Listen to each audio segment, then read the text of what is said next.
Insulin को orally दिया जा सकता है। इंसुलिन केवल अपनी इंट्राटर्मिनल फॉर्म में ही अवेलेबल है और किसी फॉर्म में अवेलेबल नहीं है। बेसिक में बस ये देख लीजिए कि ब्लड में शुगर कम हो या ज़्यादा हो, दोनों चीज़ों की बात कर रहे हैं अपन। वैसे इंसुलिन के बारे में बताएंगे, अगर हाइपो है या हाइपर है, दोनों ही केसेस में सिग्नल पैंक्रियास में जाएगा, पैंक्रियास हार्मोन निकालता है।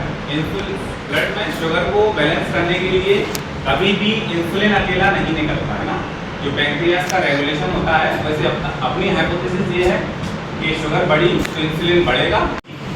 सबसे पहले टाइप्स ऑफ इंसुलिन कि अपने पास मार्केट में कितने तरह के इंसुलिन अवेलेबल है, क्योंकि आपने देखा होगा अपने सेटअप में रेगुलर इंसुलिन आता है, मिक्सटार्ड आता है ना, उसके अलावा ग्लाजिन आता है, उसके अलावा ये तीन है जो अपने पास गवर्नमेंट में अवेलेबल है, तो अपने को इनकी जानकारी रहती है।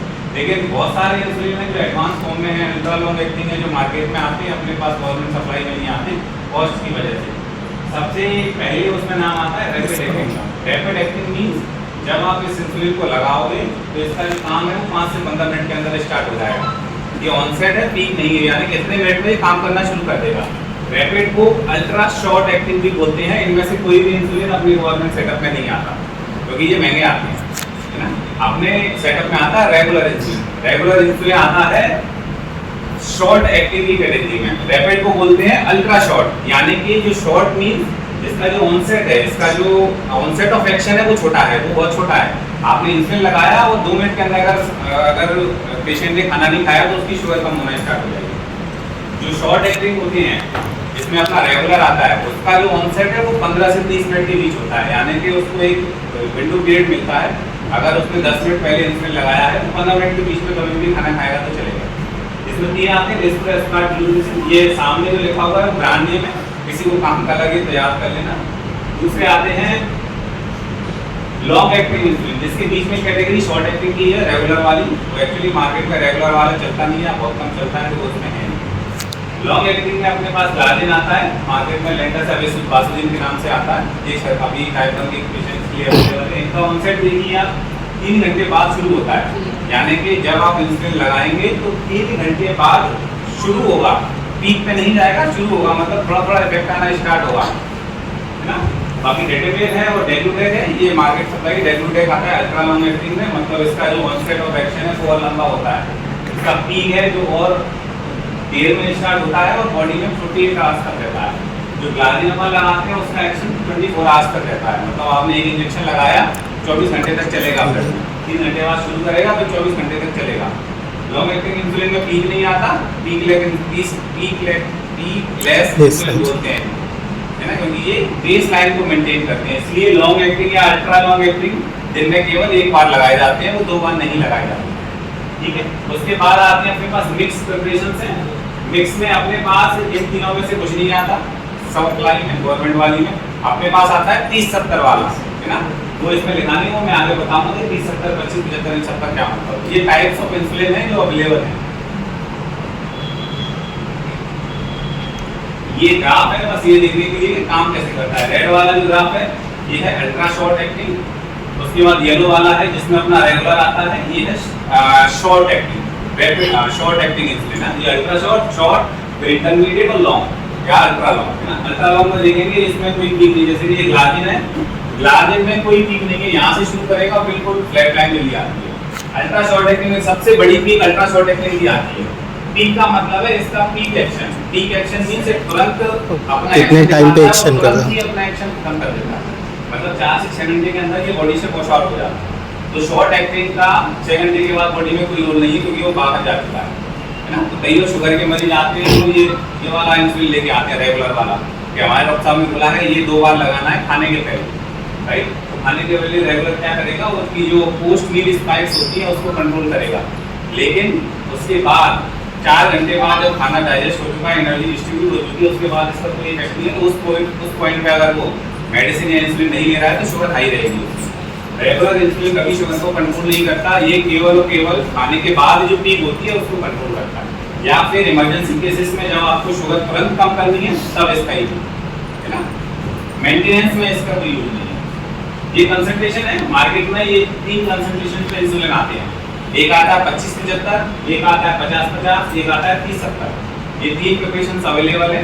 मिक्स का मतलब है मिक्सचर, यानी कि इसमें 2 टाइप के इंसुलिन का मिक्सचर आता है ना। इसमें सिंगल टाइप नहीं है, इसमें 2 टाइप के इंसुलिन आते हैं। अब मिक्सचर डिपेंड करता है कि उसका कंसंट्रेशन कितना है। ये जो 25-75 लिखा रहता है या 30-70 है, ये कंसंट्रेशन है इंसुलिन का। 30-70 का मतलब है कि उसमें 30% जो इंसुलिन है वो शॉर्ट एक्टिंग है, यानी कि या रेगुलर हो सकता है, वो अल्ट्रा शॉर्ट में एपिड्रा हो सकता है, फ्यास हो सकता है, पर वो 30% है। 30% मतलब जैसे कि आपने किसी पेशेंट को 10 यूनिट इंसुलिन दिया मिक्स स्टार्ट, 2 मिक्स या मिक्स स्टार्ट का, तो उसमें 3 यूनिट इंसुलिन जाएगा शॉर्ट एक्टिंग, 30% उसका शॉर्ट जाएगा, 7 यूनिट जाएगा बेसल इंसुलिन जो लॉन्ग एक्टिंग इंसुलिन है, राइट। तो कई बार इमरजेंसी में हमारी सिस्टर लगा देती है मिक्स स्टार्ट शुगर कम करने के लिए, 500 शुगर आई, उन्होंने 20 यूनिट मिक्स स्टार्ट छोड़ दिया, है ना। अभी उस पॉइंट पे अपन को चाहिए शॉर्ट एक्टिंग इंसुलिन, राइट। अपन ने मिक्स स्टार्ट लगाया 30-70 वाला, 30 यूनिट में 30% के हिसाब से 6 यूनिट शॉर्ट एक्टिंग इंसुलिन जाएगा, है ना। बाकी का 14 यूनिट कौन सा गया, लॉन्ग एक्टिंग। अब होगा क्या, उसमें क्या समस्या हो जाएगी, इससे 6 यूनिट गया तो उस पॉइंट पे तो शुगर कम होगी नहीं, फिर डॉक्टर साहब आएंगे वो कंट्रोल करेंगे शुगर, तब तक लॉन्ग एक्टिंग का असर आने लगेगा, वो शुगर डाउन करेगा। क्या होगा, हाइपर के टाइम पर शुगर कम नहीं होगी, जब कम होगी तब वो हाइपो में चले जाएगा। इसीलिए इमरजेंसी में मिक्स स्टार्ट का कोई यूज नहीं, इमरजेंसी में केवल तो शॉर्ट और अल्ट्रा शॉर्ट एक्टिंग ही काम है ना। 50-50 वाले अपने पास नहीं आते, मार्केट में आते हैं, इसमें 50% लॉन्ग एक्टिंग है, 50% शॉर्ट एक्टिंग है। ये इंसुलिन उन लोगों को दिए जाते हैं जिनको शुगर, जैसे कि 50-60 साल की उम्र में शुगर है, उनको 25 साल से शुगर की दवाइयाँ काम नहीं कर रही हैं, तो ये 50-50 कॉन्सेंट्रेशन अच्छा रहता है, जिसमें आधा इंसुलिन शॉर्ट एक्टिंग जाएगा, तो आपने 20 यूनिट दिया तो 10 यूनिट उसको शॉर्ट मिल जाएगा, तो वो जो खाने के बाद वाली ठीक है वो कंट्रोल हो जाएगा। बाकी का 10 जगह लॉन्ग, वो 4 घंटे बाद शुरू करेगा अपना काम, तो वो दिन भर की शुगर को 12 घंटे तक कंट्रोल किया रहेगा, 12 घंटे बाद फिर इंसुलिन लगा देगा, तो उससे वो शुगर कंट्रोल किया जा सकती है। टाइप 1 में इनमें से किसी इंसुलिन का कोई रोल नहीं है।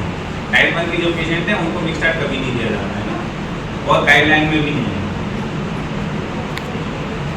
ये। इसमें से केवल डोजिंग देख लीजिए, मैंने बताया जैसे बेसल या लॉन्ग एक्टिंग है तो दिन में 1 बार दिया जाता है, ये डोजिंग में लिखा हुआ है कि यूजुअली अपन बेड टाइम पे देते हैं, बट इसको चेंज भी किया जा सकता है। बेड टाइम फिक्स नहीं है, अगर आपको ऐसा लगता है कि पेशेंट आपका नाइट शिफ्ट करता है, घर से बाहर रहता है, नाइट शिफ्ट करता है, तो आप उसको बोल सकते हैं कि वो नाइट शिफ्ट खत्म होने के बाद जब घर आएगा उस टाइम का इंसुलिन लगा सकता है। मॉर्निंग में भी दिया जा सकता है ये, है ना। इसके लिए यूजुअली एक्सट्रीम ऑफ डे इसलिए डिसाइड किए जाते हैं क्योंकि उस टाइम पे ये माना जाता है कि मरीज या तो घर पे ही होगा या फिर वो कुछ घर पे ही कर रहा होगा, वो बाहर नहीं होगा, यानी कि अर्ली मॉर्निंग और लेट नाइट हम मानते हैं कि पेशेंट घर पे ही होगा। इसलिए ये लॉन्ग एक्टिंग वाला इंसुलिन यूजुअली एक्सट्रीम पे दिया जाता है, जिससे कि वो डेली ये ले रेगुलर, है ना। शिफ्ट के हिसाब से आप कर सकते हैं। अगर कोई पेशेंट बेसल वाला मॉर्निंग में ले रहा है तो कोई गलत नहीं कर रहा होगा, बट ये है कि उसको फिर मॉर्निंग में ही लेना पड़ेगा। उसकी जो ड्यूरेशन है वो 24 घंटे का है, तो अगले 24 घंटे बाद उसको लेना है। मिक्स रैपिड एक्टिंग आएगा वो बिफोर मील्स लिए जाएंगे, मतलब जितनी बार खाना खाएगा उतनी बार लेना। ये टाइप 1 वाले पेशेंट में जब अपन बेसल बोलस देते हैं तो ये बोलस है रैपिड एक्टिंग। अगर नाश्ता लंच डिनर कर रहा है तो नाश्ते लंच डिनर के पहले उसको लेना है। अगर वो ब्रेकफास्ट नहीं कर रहा है तो आप ब्रेकफास्ट वाला अल्ट्रा शॉट हटा के आप लंच और डिनर के पहले ले सकते हैं। मिक्स स्टार्ट वाला यूजली 2 बार किया जाता है, बाकी इसमें कोई काम नहीं। ये 40 जो 100 सबसे बड़ा कंफ्यूजन जो है वो इसी में होता है, पेशेंट इसी की वजह से लड़ता है ओपीडी में OPS में, क्योंकि कभी आता है अपने पास 100 यूनिट वाला, कभी आता है 40 यूनिट वाला। सुविधा सिस्टम हमारी एनसीडी की नोडल रह चुकी है ये उसकी, लेकिन उनको ये नहीं पता कि 100 यूनिट में क्या गड़बड़ है, 40 में क्या होता है ना। दिस इज नॉट स्ट्रेंथ, है ना। इसमें डोजिंग में कोई फर्क नहीं पड़ता, आप चाहे 100 यूनिट वाला इंसुलिन लिखिए चाहे 40 वाला लिखिए, तो सेम रहेगा। फर्क पड़ेगा कॉन्सेंट्रेशन में। 100 यूनिट आप फाइल में 40 छोटा-छोटा दिख रहा हो, उसमें लिखा हुआ है 40 यूनिट पर ml, यानी कि 1 ml में 40 यूनिट इंसुलिन, राइट। तो 40 का मतलब है 1 ml में 40 यूनिट इंसुलिन, 100 का मतलब है 1 ml में 100 यूनिट। तो दवाई में अंतर है, डोजिंग में कोई डिफरेंस नहीं है, पेशेंट को उतना ही डोज लेना है। फर्क कहाँ आएगा, सिरिंज में। अगर आपने 40 वाला फाइल पकड़ाया है तो 40 वाली सिरिंज नहीं हो सकती, 100 वाली नहीं देनी, और आपने 100 वाली सिरिंज दी है तो 100 वाली ही वायल देनी, है ना। अब देखिए भाई साहब क्या कर रहे हैं, चश्मा लगा के, आप देखेंगे सिरिंज है 100 वाली, वायल है 40 वाली, 100 वाली वायल से 40 वाले इंसुलिन भर रहे हैं, है ना। जो सिरिंज आती है, मैं चलो वो चीज आगे बताऊँ, तो ये मिसमैच हो गया। इसमें क्या गड़बड़ होगी, मैंने एक स्लाइड रखी है, मैं उसमें एक्सप्लेन करूँगा क्या गड़बड़ करेगी, ठीक है ना। तो ये पता चल गया 40 और 100 केवल इंसुलिन की स्ट्रेंथ है। पेशेंट को जितना डोज लेना है उतना ही 100 से लेना है और उतना ही 40 से लेना है। जो डोज लेगा, जो सिरिंज या पेन से जो डोज लेगा, जो लेगा उसमें फर्क पड़ेगा। पेशेंट को ये नहीं बोलना कि 100 वाला है तो आप 20 का 10 कर दो, 20 का 20 ही लेना है। 40 वाला भी 20 का 20 लेगा, वो 100 वाले में भी 20 का 20 लेगा। लड़ता क्यों है पेशेंट हमसे, इसको देखिए, क्योंकि पेशेंट को लगता है ऐसा, जिसने ने बोला कि उसमें डोज कम लगेगा, ऐसा पेशेंट को यही लगता है कि साहब आपने पहले दिया था 100 यूनिट वाला इंसुलिन, ये दिया था आपने जरूर बोला, दौड़ रहा था बढ़िया, अब आपने दिया 40 वाला खच्चर, अब इससे शुगर कम नहीं होगी। गड़बड़ जो होती है उसको ये लगता है कि आपने पावर कम कर दी हमारे इंसुलिन की, तो आपको ये एक्सप्लेन करना रहता है बाबा पावर कम नहीं हुई है, केवल कॉन्सेंट्रेशन कम हुआ है। बस आप जो 10 दिन में 20 दिन में आ रहे थे इंसुलिन लेने, अब आपको 10 दिन में आना पड़ेगा क्योंकि जल्दी खत्म हो जाएगा, इंसुलिन कम है उसमें, राइट। ज्यादा काम का नहीं है, बस ये देख लो कि इंसुलिन अगर पेशेंट लगा रहा है तो उसमें ये सारे फैक्टर हैं वो उसकी एब्जॉर्प्शन को, उसकी एक्शन को अफेक्ट कर सकते हैं। जैसे कि एक पेशेंट जिसको फीवर आ रहा है, राइट, और एक पेशेंट है नॉर्मल। फीवर वाला पेशेंट इंसुलिन लगाएगा और नॉर्मल वाला पेशेंट इंसुलिन लगाएगा, same dose, same site, same type of insulin. बैठ जाओ जगह नहीं है, ये तो same dose, same type of insulin, same site पे लगा रहा है, तब भी उसकी एक्शन में फर्क आ जाएगा, यानी कि उसकी जो शुगर लेवल है उसमें फर्क पड़ जाएगा। टेम्परेचर की वजह से जो प्रोटीन स्ट्रक्चर है वो डिसमॉर्फिक हो जाता है। अगर आपने पढ़ा हो बायोकेमिस्ट्री में, प्रोटीन को अगर आप गर्म करते हैं तो वो डिनेचर हो जाती है। डीनेचुरेशन से क्या होता है, उसका जो एक्शन है वो खराब हो जाता है। हालांकि बॉडी के टेम्परेचर में इतना फर्क नहीं पड़ता, लेकिन अगर 10% भी इंसुलिन के एक्शन में फर्क पड़ा तो उसकी शुगर 250 से 200 300 आराम से हो जाएगी। बाकी बॉडी टेम्परेचर के बाद एक्सरसाइज साइट है, आपने कितनी डेप्थ पे लगाया, कहाँ पे लगाया, साइड से भी बहुत फर्क पड़ता है। साइड का मैं भी आगे बता दूंगा, एक्सरसाइज से भी फर्क पड़ता है, ये सब पता है। इंसुलिन लगाया आपने, ये चलो मैं हाइपोग्लाइसीमिया में बताऊंगा, ये सारे फैक्टर अफेक्ट कर सकते हैं। तो अगर किसी मरीज को फीवर आए तो उसको ये बताना रहता है कि जितना इंसुलिन लगा रहे हो उतना ही लगाइए, लेकिन शुगर पर ध्यान रखिए। शुगर ज़्यादा कम हो भी सकती है और शुगर बढ़ भी सकती है, क्योंकि अभी आपको सूखा है, टेम्परेचर से इंसुलिन का जो एक्शन है वो ऑल्टर हो जाता है, राइट।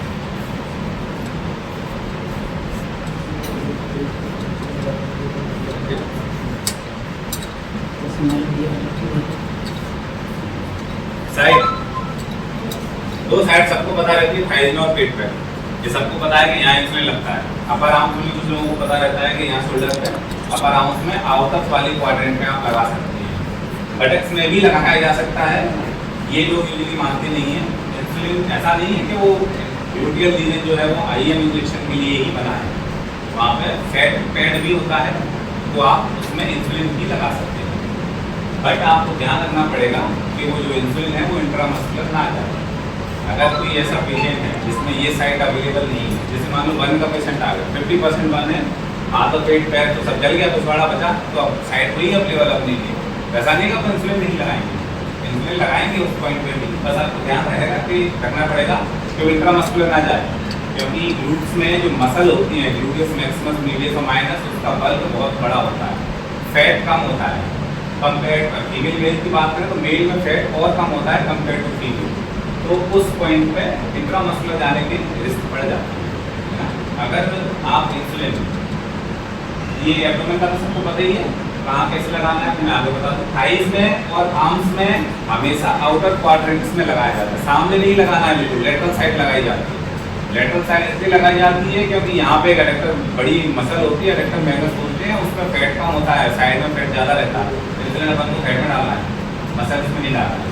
इसलिए सेम रीजन आर्म्स का है, जो ट्राइसेप्स होती है उसके रीजन में लगाई जाती है। बाइसेप्स में फैट यहाँ देखेंगे स्किन बहुत पतली होती है, यहाँ फैट पैड नहीं होता, इसलिए आप बाइसेप्स में इंसुलिन नहीं लगाएगा, सामने अपन लगाएंगे ट्राइसेप्स वाले एरिया में या फिर डेल्टोइड वाले एरिया में जहाँ पे फैट होता है, और ग्लूट्स में भी लगा सकते हैं आप। इंट्रामस्कुलर लगाएंगे तो क्या गड़बड़ हो जाएगी, अब मान लो गलती से ठोक दिया अपन ने, आइए क्या समस्या हो जाएगी। मसल्स में क्या है, ब्लड सप्लाई, मसल्स बॉडी की मूवमेंट्स के लिए रिस्पॉन्सिबल है ना, तो उनमें ब्लड सप्लाई बहुत होती है।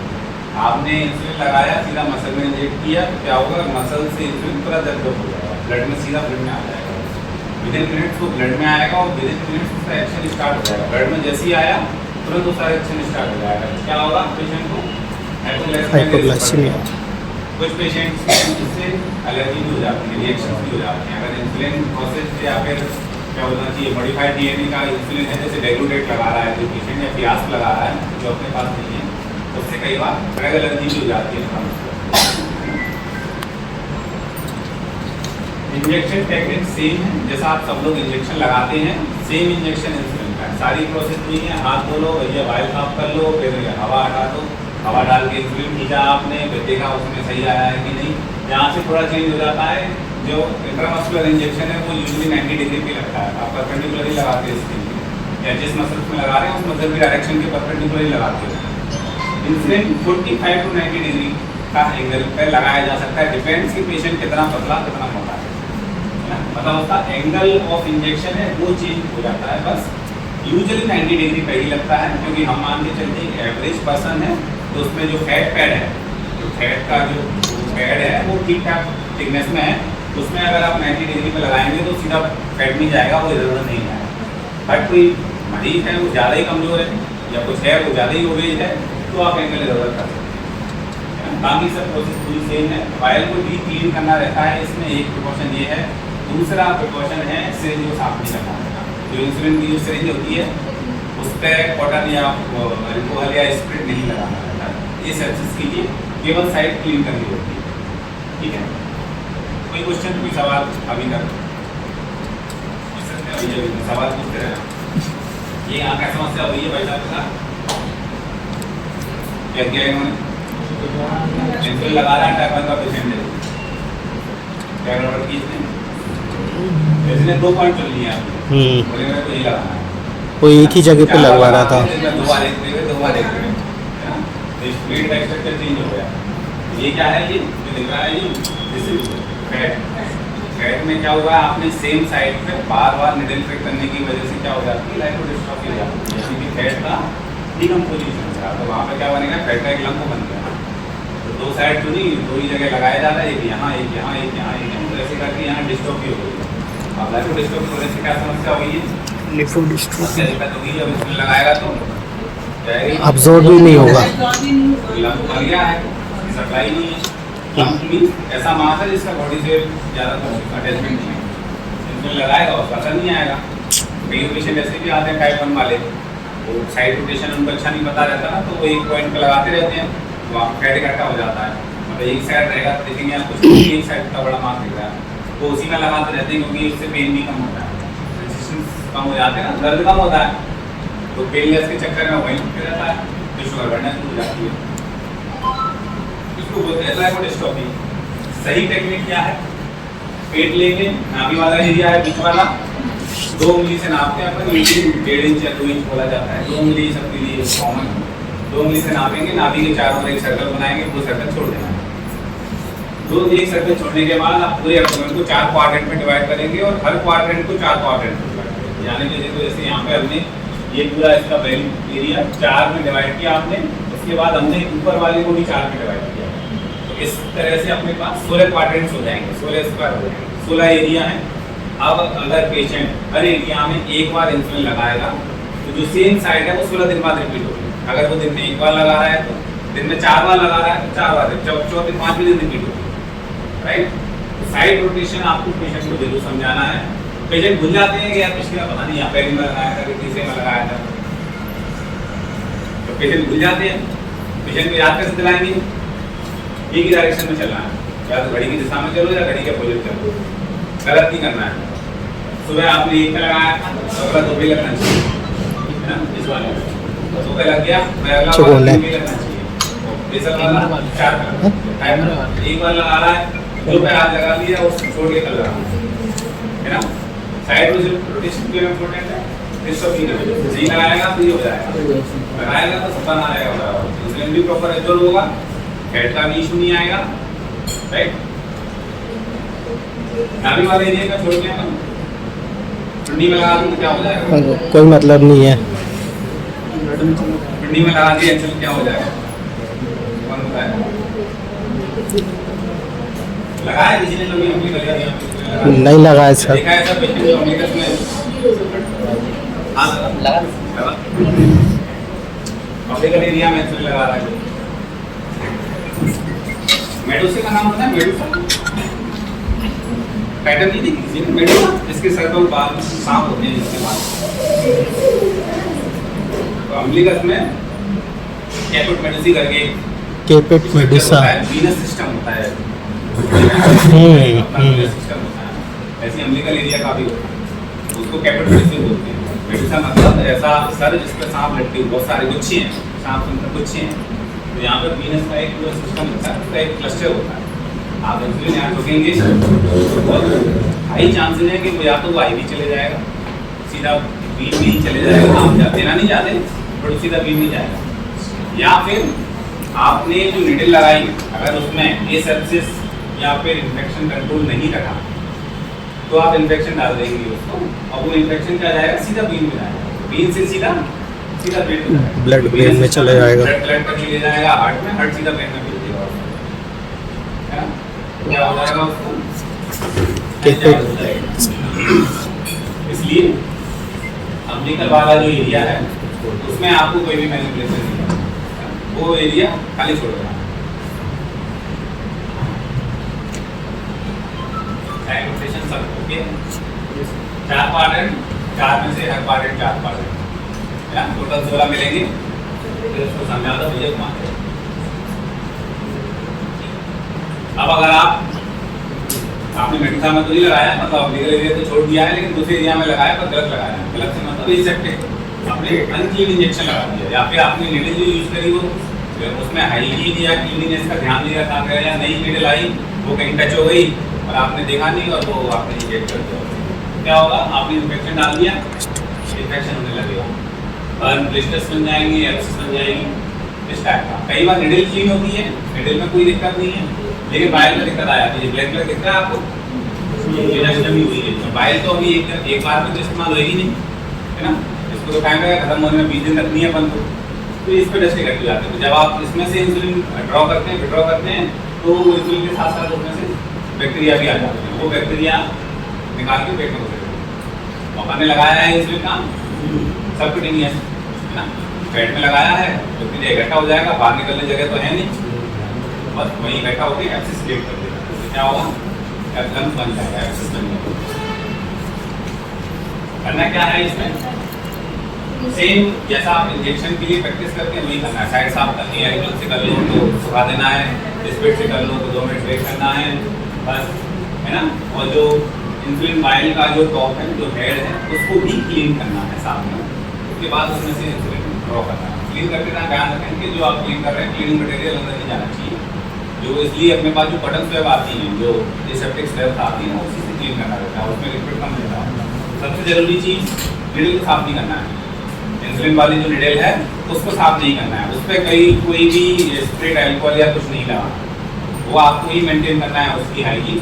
इस्तेमाल की जब आपको लगा के खराब है तो फेंक दीजिए, पेडलिंग के लिए भी सब चेंज करनी है, तो सब मैं आपको बताता हूँ।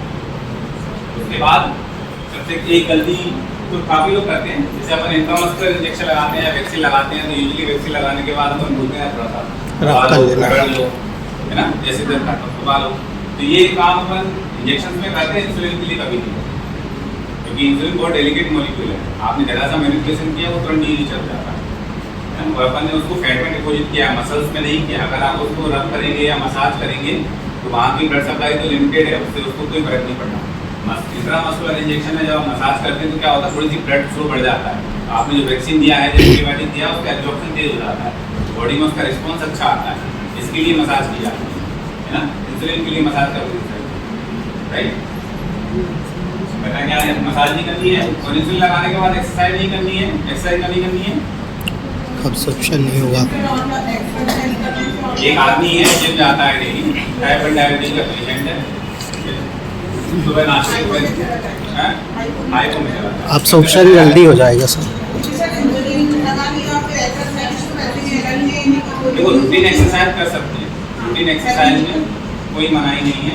आपने जितना एक्सरसाइज डॉक्टर को बताइए कि देखो सर मैं ऐसे ऐसे करता हूँ, तो इतना इतना करता हूँ, उसके हिसाब से उसने 2 सेट कर दिया, राइट। अब उसके हिसाब से आपकी इंसुलिन जा रही है। अब आपको एक दिन लगा के यार अभी तो मसल अच्छी नहीं है, आप गए और आपने 40 का 80 किलो कर दिया एक्सरसाइज में, क्या होगा, आपने मस्कुलर एब्जॉर्प्शन बढ़ा दिया, यानी कि ये ग्लूकोज का मेटाबॉलिज्म है जो मसल्स एब्जॉर्ब करती हैं, या मसल्स जो ग्लूकोज बॉडी से खर्च करती हैं, वो बढ़ा दिया तो क्या होगा, इंसुलिन तो बाबा उतना ही लगा रहा है जितना डॉक्टर साहब ने बोला था, आपने मसल का जो एब्जॉर्प्शन है, जो मेटाबॉलिज्म है वो बढ़ा दिया तो शुगर बढ़ाओ। ऐसे के लिए भी काउंसलिंग कर सकते हैं उसको, जो एक्सरसाइज करते हैं, जो बॉडी बिल्डर टाइप लिखते रहते हैं ना, जिनको एक्सरसाइज का वो रहता है, तो उसमें उनको यही बताना है कि आपको रूटीन एक्सरसाइज ही करनी है, आपको कुछ भी ऊपर नीचे नहीं करना, क्योंकि वो इस इंसुलिन के हिसाब से फिट बैठेगी। अगर आपने ज़्यादा एक्सरसाइज करते हैं या आपको लगता है कि करनी चाहिए, तो हमें बताइए, हम इंसुलिन कम करेंगे या आप अपनी मर्जी से 4 यूनिट इंसुलिन कम कर लीजिए। 20 लगा रहे हैं तो 16 ही लगाइए, क्योंकि जो 4 यूनिट का जो ग्लूकोज का जो मेटाबॉलिज्म है वो आप मसल्स की तरह बच्चे हैं ना वहाँ पे। तो इंसुलिन का डोज कम कर देना है। भी ऊपर। हाँ कोई सवाल, कोई समस्या यहाँ तक? क्या ना। कोई सवाल नहीं है?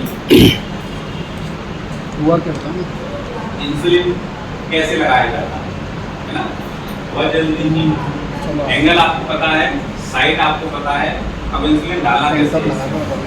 सबसे पहला जो सबको पता है, अपन को डालना है सबकुटेनियस। यहाँ subcutaneous means cute means skin, skin के नीचे होता है फैट, तो आपको फैट में डिपोजिट करना है। फैट के बिल्कुल नीचे होती है मसल लेयर, वहाँ तक नहीं जाने देना, मसल में गया तो गड़बड़ हो जाएगी।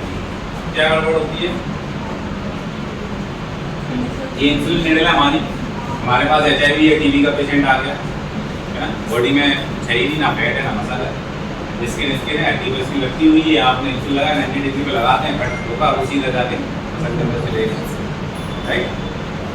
दूसरा, एक समझदार आदमी है, उनको पता लगा कि नहीं यार पतला आदमी है, अपन को स्किन फोल्ड बनाना है, फोल्ड बनाते हैं ना, जैसे कि कभी BCG का इंजेक्शन लगते हुए देखा होगा आपने, तो फोल्ड बनाया, स्किन फोल्ड बनाया, अच्छे से बनाया, उसने पकड़ा फैट, स्किन को थोड़ा ऊपर किया, इससे क्या होगा, स्पेस मिल गया, हमारी मसल नीचे रह गई, और जो फैट था जो स्किन से चिपका रहता है वो स्किन के साथ ऊपर आ गया, आपने डाला तो वो फैट के अंदर चले गया, ठीक है, फिट हो गया। फिर एक हमारे स्टाफ के लोग आए, उसने मैं थे, उन्होंने जो पिंच बनाई, जो वो बनाया बॉडी फिट करता है, तो उन्होंने मसल पकड़ा। अब क्या किया उन्होंने, फैट के साथ मसल उठा ली। अब इसमें क्या दिक्कत होगी, ये यहाँ से दबाएंगे दोनों साइड से, ये फैट यहाँ निकल जाएगा, मसल हाथ में आ जाएगी, आप लगा देंगे इंसुलिन को सीधा मसल में जाएगा ना। तो पिंच बनानी है तो जेंटली बनानी है ना, गुस्सा नहीं दिखाना मरीज से, मसल नहीं पकड़नी है उसमें। आप बनाएंगे तो उसका प्रॉपर ही टेक्निक होती है, आपको केवल स्किन और स्किन के नीचे फैट पकड़ना है, मसल नहीं पकड़नी। मसल पकड़ी तो वो मसल नहीं जाएगा, इसीलिए मसल आप फील भी कर सकते हैं अगर आप पेशेंट को इंजेक्शन लगाने से पहले जैसे कि एक मार्केट करते हो, उसमें मसल में रिब्स होते हैं, रिजिस होती हैं, क्योंकि मसल फाइब्रस टिश्यू होता है, तो फील हो जाते हैं, और जो फैट है वो सॉफ्ट होता है, स्मूथ होता है, बिल्कुल तेल जैसा, तो वो उसमें स्मूथनेस फील हो जाती है। तो आप क्लिप बनाएंगे, इंसुलिन इंजेक्ट करेंगे तो सीधा सबकुटेनियस इंसुलिन हो जाएगा। ये जो अपन ने दिखाया पहले, तो भाई साहब क्या गड़बड़ कर रहे हैं, 100 की सिरिंज पकड़ी, 40 का वायल, अब इसमें गड़बड़ क्या होगी, कोई बताएगा क्या गड़बड़ हो जाएगी इससे लगाएगा? एडुकेट ही नहीं मिल पा ज़्यादा रहा कम ना। नहीं, एक्चुअली क्या गड़बड़ होगी, मतलब मैं मान रहा हूँ कि ये भाई साहब खींच रहे हैं 20 यूनिट इंसुलिन, अब क्या होगा, देखो सिरिंज सेम आती है, सिरिंज में केवल कलर डिफरेंस आता है, ये तो पता है सबको। 40 वाली लाल आती है, 100 वाली ऑरेंज कलर की आती है, येलो कलर की, 1 ml की सिरिंज आती है, 100 वाली भी 1 ml की आती है, 40 वाली भी 1 ml की आती है, डिफरेंस रहता है उसकी रीडिंग में। 40 वाली में जो 1 ml है वहाँ 40 तक रीडिंग रहती है, 100 वाली में 100 तक रीडिंग रहती है। अब क्या हुआ, यहाँ 100 तक रीडिंग है, ये वाइल है 40 वाली, ये भरना शुरू करेंगे 20 तक, तो यहाँ तक ये इनको लगेगा क्या कि 20 आ गया, लगा लेंगे, लेकिन एक्चुअली में कितना आया, वो तो 40 वाली है ना, 2.5 गुना कम आएगा, क्योंकि 40 और 100 में 2.5 गुने का फर्क है ना, सिंपल मैथ, 40 है ये 100, तो 20 तक लगाएगा, और इंसुलिन एक्चुअली में कितना आएगा इसमें 8 यूनिट इंसुलिन आएगा, क्योंकि जो रीडिंग है बहुत पास है, वो 100 के हिसाब से बनाई गई है, 340 में से रहा है, 8 यूनिट इंसुलिन लगाएगा तो लगा लेगा। अब क्या हुआ 2 दिन बाद बाकी सर आएगा, वो कहेगा कि सर आपने खराब दे दिया हमको, वो हमें कह रहा था मुझे 100 वाला चाहिए, आपने 40 वाला दिया, देखो हमारी शुगर बढ़ गई, वो प्रूव भी कर देगा। और एक्चुअल में गड़बड़ क्या है, सिरिंज से यूज नहीं करता, क्योंकि पहले 100 वाली सिरिंज रखी थी, उसी से खींचना है। एक मेरे पास पेशेंट का ग्वालियर की बात है, उसमें मैंने पेन एडवाइस किया था, तो 100 यूनिट पर ml वाला है ना। लॉन्ग एक्टिंग इंसुलिन जो बेसालॉग आता है वो 100 यूनिट पर ml कंसंट्रेशन में आता है, पेन में जो कैरेज आती है, और जो वायल में आती है वो 40 यूनिट पर ml आता है, 10 ml इंसुलिन आता है 400 यूनिट।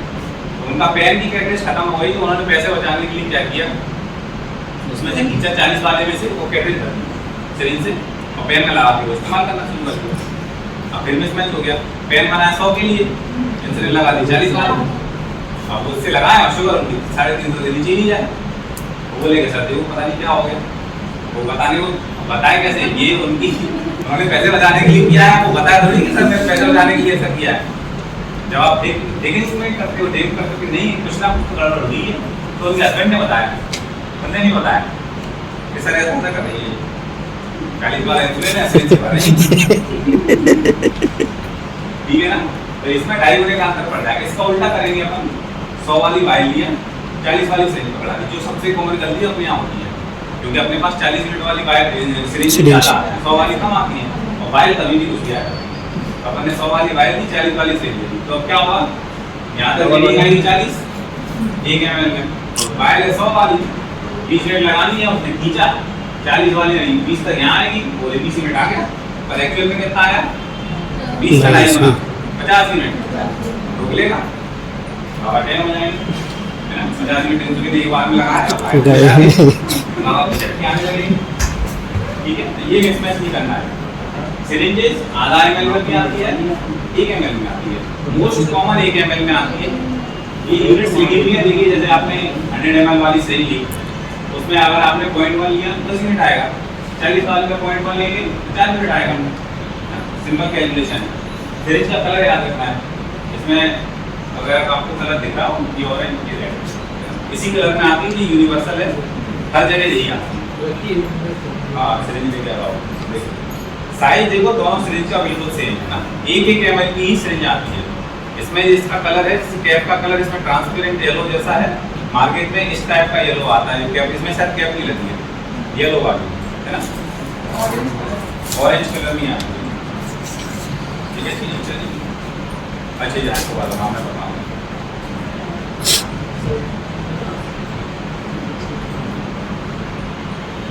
अब ये तो क्या प्राइवेट वालों की चीज़ें हैं। अब आपको क्या बताऊँ, ये साइड रोटेशन के लिए दिए जाती है ना। जैसे कि कई बार क्या होता है, पेशेंट को नहीं समझ में आता, अपन ने इंपॉर्टेंट बनवाए बंद होते लगाओ इसमें, तो इस पर नंबर इस पर लिखा हुआ है डायरेक्शन, इस डायरेक्शन में चलते जाते हैं, तो उसको साइड रोटेशन भी ईजी हो जाता है ना। ये चीज़ें तो खैर ये दोनों चीज़ें काम की थी। सिर्फ देखिए होंगी सब 100 वाली 40 वाली, केवल कलर में फर्क है और कोई फर्क नहीं है, बिल्कुल सब सेम है। निडल की लेंथ, सिरिंज की लेंथ और सिरिंज का जो वॉल्यूम है ये फिक्स है सब में, केवल और केवल रीडिंग का फर्क है। जितना ही इसमें 100 यूनिट है उतना इसमें 40 यूनिट है। ठीक है, निडल इंसुलिन में जो निडल लगी रहती है, दूसरा सबसे बड़ा क्वेश्चन निडल कितनी इस्तेमाल करते, कितने दिन यूज करते हैं, क्योंकि निडल अगर हर बार आप बदलेंगे तो कॉस्ट बढ़ जाती है। पेशेंट को इंसुलिन की जिंदगी भर लेना है ना, अब इतना कॉस्टली कई बार पेशेंट अफोर्ड नहीं कर पाता, तो निडल का कब चेंज करनी है। पहला, अगर आप पेन यूज करते हैं तो निडल कभी भी पेन के साथ लगी नहीं छोड़नी है, क्योंकि निडल का अंदर से वायर के साथ कनेक्शन बनता है। अगर आप निडल लगी छोड़ देंगे क्या समस्या होगी, आपने कनेक्शन दे दिया बाहर एनवायरमेंट से उसको, है ना, एयर पास हो सकती है उससे, तो क्या होगा, हवा चली जाएगी अंदर, तो इंसुलिन की जगह हवा बढ़ जाएगी, आप खींचेंगे लीकेज होगा, की जगह हवा आ जाएगी, उसमें आएगी नहीं, है ना, लीक कर जाएगा, टपक जाएगा इंसुलिन उसमें से। आपने पेन रखा, बैग में रखा, आपने अमरनाथ घूमने के लिए वहाँ देखा पेन पूरा खाली, इंसुलिन गायब, फैल गया पूरा, निडल लगी छोड़ती है, है ना।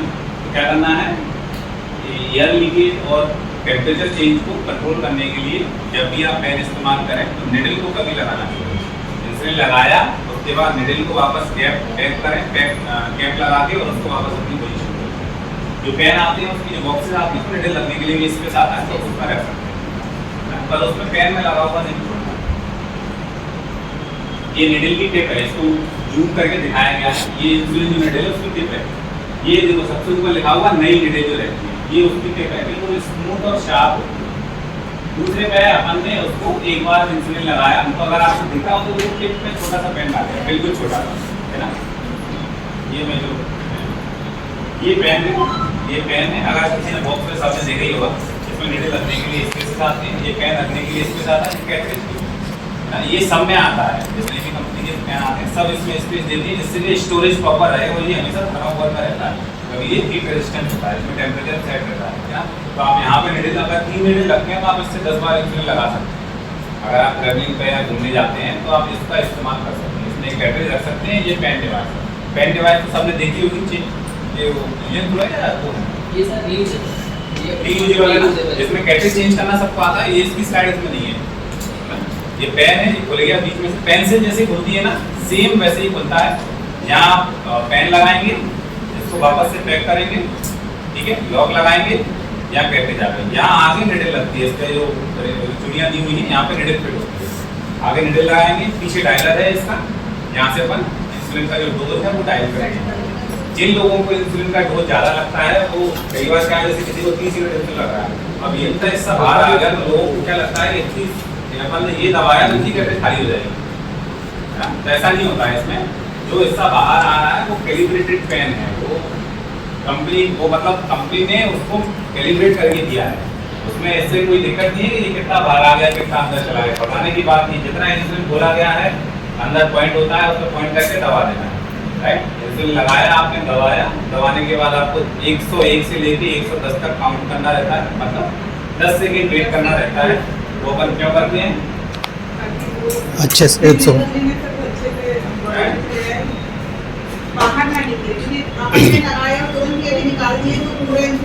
लीकेज की प्रॉब्लम। कई बार इंसुलिन हमारा नाम लिख देना है। से लीक कर जाता है, कई बार पेन में से लीक कर जाता है, क्योंकि ये डिवाइस कैलिब्रेटेड है। आप जब दबाएंगे तो दबाने के तुरंत बाद पूरा इंसुलिन फ्लो नहीं होता, उसमें उसकी प्रोसेस होती है, वो धीरे धीरे इंसुलिन को डिपोजिट करता है। 101 क्यों करते हैं, 1 क्यों नहीं करते? क्योंकि 101 1 सेकंड को काउंट करता है ना, मतलब ऐसा माना जाता है। अगर आपने 101 या 101 बोला तो 1 सेकंड हो गया, ये यूनिवर्सल ही है। 1 बोलेंगे तो 1 सेकंड से कम काउंट होता है। तो आप 1 2 3 4 5 6 7 बोलेंगे तो जो टाइम है वो 10 सेकंड से कम। इंसुलिन लगाना सबको आता है, पेन सबने देखा है, सेल सबने देखी है। अब आपने पेन लगाया, लोहा लगाई तो आपकी टिप देखिए थोड़ा और बेंड हो गई।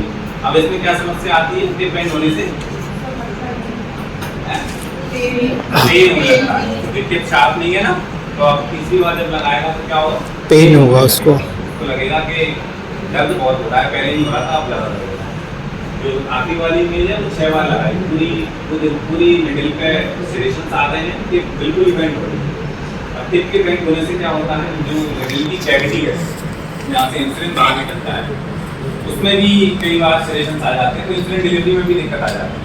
तो आप लगाते हैं 20 हो जाता 10 है या 15 जा रहा है या 16 जा रहा है, तो यूनिट प्रेडिक्ट करना भी मुश्किल हो जाती है कि अपन ने जितना लगाया उतना गया कि नहीं, राइट। तो इसीलिए निडल को हर टाइम पर चेंज करते रहना है। कितने टाइम पर चेंज करना है? देखो स्टडीज जो हुई हैं उसमें ये देखा गया है कि अगर आप एक निडल को 3 से 4 बार इस्तेमाल करते हैं, इंसुलिन निडल को, राइट, तो उसमें कोई खास सिग्निफिकेंट चेंजेस नहीं है। मीन्स वो ऑलमोस्ट 99% या लेस देन 2 स्टैंडर्ड डेविएशन मिलाएंगे तो 98% इफेक्टिव रहती है, जैसे वो नहीं। तो आप एक निडल को 3 से 4 बार इस्तेमाल कर सकते हैं, है ना। उसके बाद आपको निडल चेंज करनी पड़ेगी। कई बार पेशेंट का कमेंट ये रहता है कि सर निडल तो सही दिख रही है, वो निडल आप सामने से देखेंगे थोड़ी दिखेगी, माइक्रोस्कोप में देखेंगे तो पता चलेगा कि वो बेंड हो गई है, खराब हो गई है, उसमें कुछ हो जाए। तो 3 बार में तो बदल ही देना है।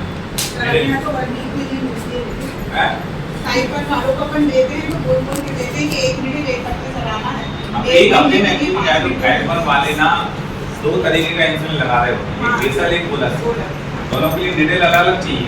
अगर आप उनको बोलेंगे और वो उसमें से भी एक इंसुलिन दिन में लगना 3 बार, अगर वो एक इंसुलिन बोलस वाला है वो 1 हफ्ते लगाएगा तो उससे 21 इंसुलिन लगाएगा 7 दिन में। 21 में तो ये कैविटी खत्म हो जाएगी। नहीं सर, ये तो अपन रात वाला बता लो, नहीं ये वाला ही होगी, इसका कैलिब्रेशन अलग है, ये अपन पेन वाले हालांकि ये वाली सिरिंज भी चेंज करना रहेगी, चेंज करना चाहिए।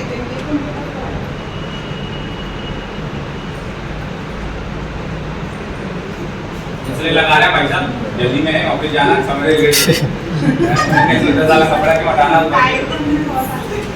उसमें भी पत्ती लगा दिए। क्या क्या गड़बड़ हुई? कौन कौन सी गड़बड़ हुई इसमें?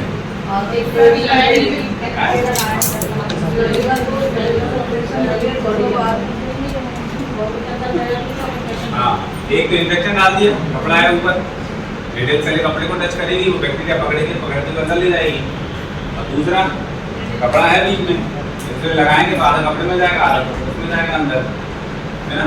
तीसरा, गैप आ गया है स्किन और कपड़े के बीच की वजह से, तो डिटेल जो जहाँ तक जानी चाहिए क्योंकि हो सकता है कि डेस्टिनेशन तक पहुँचे ही ना।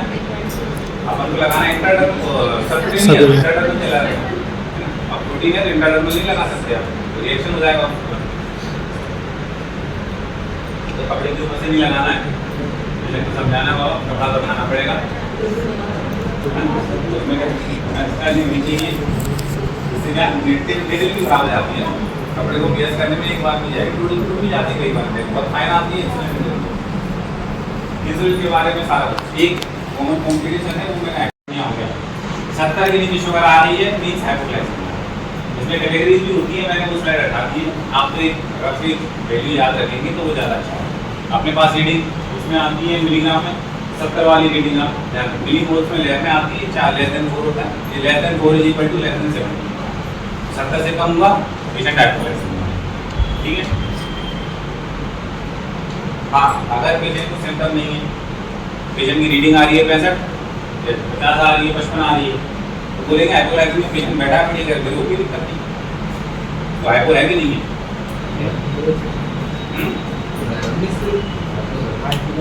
हाइपो तो है भैया, डेफिनेशन है। हाँ, इस तक के नीचे गए तो हाइपो, हमें नहीं पता पेशेंट को क्या हो रहा है, पेशेंट की बॉडी उसने कैसे एडजस्ट करके रखी है, वो उसकी हेडेक है। डेफिनेशन में 70 है, 69 या 69 भी आ गया तो हाइपो, आपको लेवल कर देना हाइपोग्लाइसेमिया।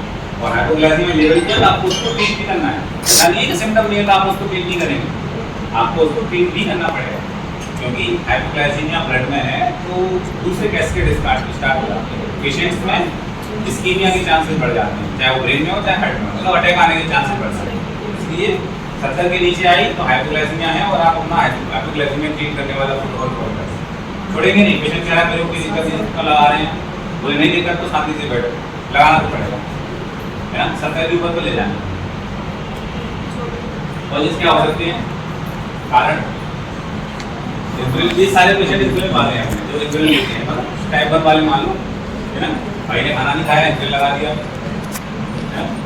भाई इसमें संडे है, आज ज़्यादा करेंगे, 2 घंटे करेंगे, 20 मिनट खा के गया और 2.5 घंटे एक्सरसाइज करें, ये बता अपना दारू पी जा रहा खराब है।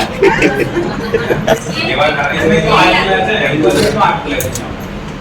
एल्कोहल में यूजुअली हाइपरग्लाइसेमिया होता है। हाइपर क्यों हो रहा है? एल्कोहल की एनर्जी वाली कितनी होती है? जैसे प्रोटीन की 4 मिलीग्राम 4 ग्राम कैलोरी 4 कैलोरी होता है, कार्बोहाइड्रेट 4 होता है, हाँ, देता है। एल्कोहल कितना देता है? 8 यूनिट्स। फिर हाइपो क्यों हो रहा है? क्योंकि भाई बता 10 साल से पी रहा है, शुगर को बैलेंस कौन करता है? रेसिस्टेंस हो जाता है क्या? रेसिस्टेंस हो जाता है। कौन सा ऑर्गन है शुगर को? ब्लड, और दूसरा लीवर, ग्लूकोनियोजेनेसिस सुना है ना? नॉन ग्लूकोजेनस सब्सटेंस से ग्लूकोज बनाना। लीवर का काम है। तो कौन करेगा? क्या होगा? शुगर कम हुई तो कमी होती जाएगी, क्योंकि हम बैलेंस करने वाला तो बात है नहीं, तो खराब राइट। अगर आपने इंसुलिन लगाया तो आईवी आईएम लगा दिए तो हाइप हो जाएगा, है ना? डॉक्टर साहब ने इंसुलिन तो दिया, लेकिन जो टीवी से पड़े हुए वो भी चेकिंग करी, खाने के बाद शुगर बढ़ती है, खाने के तुरंत ही कम हो जाती है। यानी कि डोजिंग इनएक्यूरेट है, ये बताई चुके लाइपोडिस्ट्रोफी। हाँ, इंसुलिन की जगह पे जा रहा है, या तो इंसुलिन जाने ना हो, जा रहा है एकदम से पूरा चले जा रहा है। प्रैक्टिसियस मतलब मलेरिया की पेशेंट, दूसरा पेशेंट है, वो कह रहा है मैंने 4 यूनिट लगाई थी, वो लगा रहा है 40।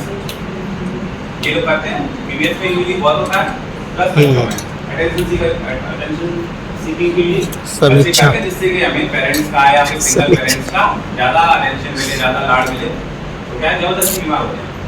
या तो उनको लगाएंगे, नहीं लगाएंगे तो घटा लगा देंगे, बीमार पड़ेंगे तो माँ बोलेगी क्या होगा क्या होगा। प्रैक्टिस पेशेंट्स का सिम्टम्स बहुत सिंपल है, पसीना, घबराहट, चिंता, कम में लगेगा, भूख लगेगी, चिड़चिड़े हो आते हैं लोग, है ना। हाइपोग्लाइसीमिया वैसे जैसे कि गर्मियों में कई बार अपने स्टाफ में भी लगता है ज़्यादा ओवर बर्डन में पसीना आया और सिस्टर हाइपर हो जाती है,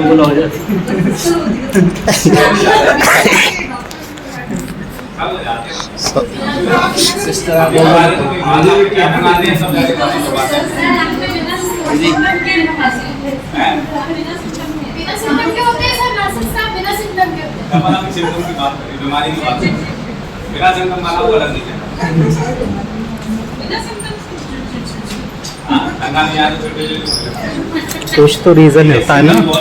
सिंपल है, checking, sweating, anxiety, weakness, hunger, irritation, headache, weakness, आंखों के सामने धुंधली छाना या फिर बेहोश होना, वो डिपेंड करेगा कि हाइपोग्लाइसेमिया कितना सीवियर है। क्या कैसे ठीक करना है? अगर पेशेंट कॉन्शियस है, बैठा है, 15 ग्राम चेक कर लो, 2 चम्मच 3 चम्मच पिला दो, 15 मिनट के बाद शुगर रीडिंग चेक करो, शुगर 70 के ऊपर आ गई है, छोड़ दो, फिर उसको ट्रीटमेंट पे भेजने से चलना है। अगर नहीं आई है 15 मिनट बाद तो फिर से सेम ये करेंगे अपन कॉन्शियस पेशेंट अंडर सेंसोरियम में है या अनकॉन्शियस है यानी उसमें नहीं है तो मुंह में निकाल सकते हैं आप चम्मच, फिर क्या करेंगे अपन सीधा आई भी देखिए आईडी का लगाएंगे अपन D25 50 है 30 से 50 एमएल की उसकी वायर आती है, D50 की पैकेट वो भी आती है, क्या बोलते हैं 100 ml वाला भी आता है, 50 ml डाल देना, 15 मिनट चलाओ, 15 मिनट बाद चेक करो, फिर वो उठा जाएगा, फिर शुगर बढ़ गई वेरी गुड है, नहीं बढ़ी सेम है, ठीक है। मॉनिटरिंग सबको पता है, टाइप 1 के पेशेंट को करवाते हैं, 4 बार बोलते हैं करवाने के लिए, मिनिमम 4 बार तो करनी है ना, वो क्या करवाना है, शुगर का पता चलेगा, निडल वो मैंने बता दिया कैसे यूज करनी है, कैसे इंजेक्ट करनी है, ठीक है ना। हालांकि जो इंसुलिन की जो निडल्स हैं तो इसी तरीके से बनाया जाता है जिससे उसमें रिपीटेड इंजेक्शन से इन्फेक्शन ना हो, इसीलिए अपन इंजेक्शन लगाने से पहले साइड क्लीनिंग की जो पोटेंशियल बढ़ जाती है, क्योंकि आपको सेम निडल द्वारा भी इस्तेमाल करनी है। अगर आप साइड क्लीन नहीं करेंगे तो निडल लगाने से उसका इन्फेक्शन एक बार निडल में आ गया तो अगली बार भी रहेगा, क्योंकि जो इनएनिमेटेड ऑब्जेक्ट्स होते हैं जिसमें लाइफ नहीं होती उसमें बैक्टीरिया वायरस बहुत लंबे टाइम तक पड़े रहते हैं, खराब नहीं होते। अगर एक इंजरी हो जाती, मान लो शुगर के लिए इंसुलिन लगा रही है ना, वो नीडल सिस्टम की लगे, नीडल स्टिक इंजरी तो बहुत कॉमन है, नर्सिंग में तो बहुत कॉमन है, हेल्थ केयर में होती रहती है, तो दबाना नहीं है, तुम बहराल पहले देना है, दबाओ और बहराल और निकाल दो। इन केस अगर कोई इन्फेक्शन है तो भी बहुत उनके साथ निकल जाए, उसके बाद बोलो पट्टी करो, उसके बाद रिपोर्टिंग का काम है। अगर आप सस्पेक्टेड है कि वायरल है, एचआईवी, आपको कुछ भी लग रहा है तो आप अथॉरिटी को रिपोर्ट कर सकते हैं कि निडल स्टिक इंजरी, तो आपको पोस्ट एक्सपोजर प्रोवाइड करवा। अगर नहीं है कोई बात नहीं, इंसुलिन है तो स्टोरेज वो भी बता दिया गया है। देखो स्टोरेज में 2 पॉइंट है, डिग्री सेल्सियस, यानी एक वो इंसुलिन जो आपने यूज कर रहे हैं या कर लिया है, एक वो है जो अभी आपके पास पैक रखा हुआ है पैकेट। तो अगर वायल ओपन है तो आप उसको रूम टेम्परेचर पर रख सकते हैं, नीचे वाला ओपन वायल को आप 10 से 25 डिग्री सेंटीग्रेड तक आराम से रख सकते हैं। उसको फ्रिज में रखने की ऐसी मैंडेटरी नहीं है, बस उसकी लाइफ जो है वो 28 दिन हो जाती है। एक बार ओपन किया 28 दिन के अंदर यूज करके खत्म कर देना है ना। अगर अनओपन वायल है तो आपको फ्रिज के दरवाजे में टेम्परेचर 2 से 4, फ्रिज की कोई उसकी इंसुलिन की कुल्फी नहीं बनानी, फ्रीजर में डालना है, धूप में नहीं रखना है। ऐसी कोई भी जगह जहाँ पर पानी गिरता है या डायरेक्ट धूप आती है, सनलाइट आती है, गाँव में क्या करेंगे, अगर लाइट नहीं है तो फ्रिज ही नहीं क्या करेंगे, मट्टी में सबसे सही मट्टी जो रहती है छोटी वाली, उसमें आप इंसुलिन स्टोर कर सकते हैं, उसको ढकिए और उसको ऐसी जगह रखिए जहाँ धूप में आती हो पूरे दिन भर। ऐसे घर का ऐसा एरिया जहाँ 24 घंटे धूप में आती हो, कंपैरेटिवली ठंडा रहता है, तो आप उसको मट्टी को बाहर रखिए, उसके अंदर नीचे रेत रख के गीला कर सकते हैं, पर कई बार मट्टी का पानी एब्जॉर्ब कर लेता है, मट्टी के अंदर पानी आ जाता है, इसलिए रिस्क है। तो यूजुअली सलाह नहीं दी जाती कि उसको सर मैं एक चीज़ बोल रहा हूँ कि जैसे हम पेन यूज़ करते हैं, अभी आइडियली क्या हो गया ना कि पेशेंट यहाँ से तो फाइल लेके जा रहा है, हाँ बट जब वो डिस्चार्ज हो रहा है या क्या हो रहा है तो दे अप्रोच फॉर कि मेरे को पेन से यूज़ हो जाए, कि पेन थोड़ा इजीली यूज़ होता है। तो जब भी वो मटके में रख रहा है पेन को, तो डायरेक्ट पेन को मटके में नहीं डालना बॉक्स के साथ है ना, या इसको सबसे बेस्ट ये रहता है कि वो पॉली बैग में अच्छे से उसको रैप करेगा, क्योंकि वो उसमें गीला नहीं जाएगा, मॉइस्चर नहीं जाएगा, उससे बाहर बना रहेगा, ठंडा बना रहेगा। तो आपने में बोलना है कि डायरेक्ट तो पेन को उसमें नहीं रखना है, नहीं तो वो खराब हो जाएगा। तो वही है कि अपन को इंसुलिन को प्रिजर्व करना है, उसका कॉन्टेक्ट किसी ऐसी चीज़ से नहीं होना चाहिए जिससे वो खराब हो जाए, खराब हो। चाहे वो पानी हो, चाहे वो धूप हो, चाहे वो डस्ट हो। इसीलिए ये मैं बताया थर्माकोल में इसीलिए आते हैं। पेशेंट घूमने जा रहा है तो उसका क्या करना है, जेल आते हैं, तरफ की जेल आते हैं जिसमें टेम्परेचर बहुत लंबे टाइम तक कम बना रहता है, वो इस्तेमाल कर सकता है। थर्मस इस्तेमाल कर सकते हैं, है ना, या फिर गीले कपड़े में लपेट सकते हैं। इस बॉक्स में पेन रखा है, इसको गीले कपड़े में लपेट के इसी बैग में रख सकते हैं। गीले से मतलब है निचोड़ के गीला, बाल्टी में दबा के बंद गाड़ी में उसमें नहीं छोड़ना है, ये ध्यान रखना है। दिन को जो पार्ट कर रहे हैं गाड़ी, अगर आप ले जा रहे हैं बंद करके, उसके अंदर नहीं छोड़ना है, शीशे लगे रहते हैं, धूप आती है, टेम्परेचर बहुत बढ़ जाता है, तो कार के किसी भी पोर्शन में इंसुलिन रखा होगा वो गर्म हो जाएगा, और जैसे ही हीट इंसुलिन तक पहुँचती वो तुरंत नीचे हो जाएगा, तो क्या होगा, एक्टिविटी खराब हो जाएगी। ठीक है, लास्ट स्लाइड क्या चीज़ आप बनते हैं, सारे इंसुलिन सारे इंसुलिन सेम नहीं है, सब अलग अलग है। एक बार आपने आई भी होगा सब बराबर होता है, लेकिन उससे पहले तक सब अलग अलग है। क्लासिफिकेशन शॉर्ट, इंटरमीडिएट और लॉन्ग। इंटरमीडिएट वाली कैटेगरी में बताइए, उसमें एमपीएच आता है, किस फैक्टर आता है, तो बहुत कम अपने मतलब आप प्रैक्टिस में तो किसी काम का नहीं। शॉर्ट और लॉन्ग किसी काम नहीं आता, शॉर्ट में भी अल्ट्रा शॉर्ट। उसके बाद vials and syringes, they are very prove to errors, ना, इसमें सबसे ज़्यादा गलती होती है, सबसे ज़्यादा मिसमेच होता है, इसमें सबसे ज़्यादा ध्यान रखना है। इसके अलावा ठीक है, टेक्निक्स कैसे लगाना है, कहाँ लगाना है, कितना लगाना है, सारी काउंसलिंग आप करते हैं। आप फ्रंट लाइन और पेशेंट के कॉन्टैक्ट में यूजुअली नर्सिंग सबसे, जो नर्सिंग स्टाफ है सबसे पहले करता है, डॉक्टर सेकेंड में आता है, तो आप लोगों को समझाना रहता है कि भाई इंसुलिन आपको लगाना है, इसको कैसे करना है, कितना लगाना है, कहाँ लगाना है, राइट, और कुछ